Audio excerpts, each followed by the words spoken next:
दोस्तों, international politics में जो कमजोर होता है सबसे ज्यादा इस्तेमाल उसी का होता है और आज नेपाल के साथ यही हो रहा है। एक एक चीज को ध्यान से देखना। नेपाल भारत और चाइना के बीच एक बफर स्टेट है जो नॉर्थ में चाइना और साउथ, ईस्ट एंड वेस्ट यानी तीन ओर से भारत से बॉर्डर शेयर करता है। भारत नेपाल के बीच सदियों पुराने रिश्ते की वजह से इंडिया नेपाल बॉर्डर ओपन है। नेपाली भाई बिना किसी वीजा के भारत आ सकते हैं और भारत की नेबरहुड फर्स्ट पॉलिसी में नेपाल भारत की पहली प्रायोरिटी है। पर 2008 में राजशाही खत्म होने के बाद नेपाल की अनस्टेबल गवर्नमेंट्स की वजह से चाइना को मौका मिलता है और 2015 में जैसे ही भारत नेपाल के बीच इकोनॉमिक ब्लॉकेड होती है, नेपाल की डिपेंडेंसी चाइना पर और बढ़ जाती है। 2017 में नेपाल चाइना का belt and road initiative join करता है। चाइना अपने इंटरेस्ट के लिए नेपाल की कम्युनिस्ट पार्टीज के लीडर्स को फेवर देता है। नेपाल में करप्शन बढ़ता है और ये सब नेपाल की जनता के लिए बहुत फ्रस्ट्रेटिंग होता है। दोस्तों, अमेरिका देखता है एक हिंदू मेजॉरिटी देश होने के बाद भी भारत से नेपाल के रिश्ते अच्छे नहीं हैं। नेपाल में कम्युनिस्ट पार्टी का शासन है जिसे वहां के लोग चेंज करना चाहते हैं। इसलिए जैसे ही एससीओ समिट के थ्रू चाइना अमेरिका को मैसेज देने की कोशिश करता है, अमेरिका जेनजी प्रोटेस्ट की शक्ल में प्रो चाइना गवर्नमेंट को चेंज कर देता है। यानी बांग्लादेश के बाद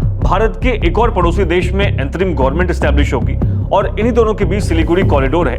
बांग्लादेश में ऑलरेडी आईएसआई प्रेजेंट है और नेपाल के केस में अगर सच में प्रो यूएस गवर्नमेंट आती है तो नेपाल में भी आईएसआई एक्टिविटीज तेज हो जाएंगी, जो कहीं से भी भारत के हित में नहीं होगा। आपकी इस पर राय क्या है? हमें कमेंट सेक्शन में जरूर लिखिएगा।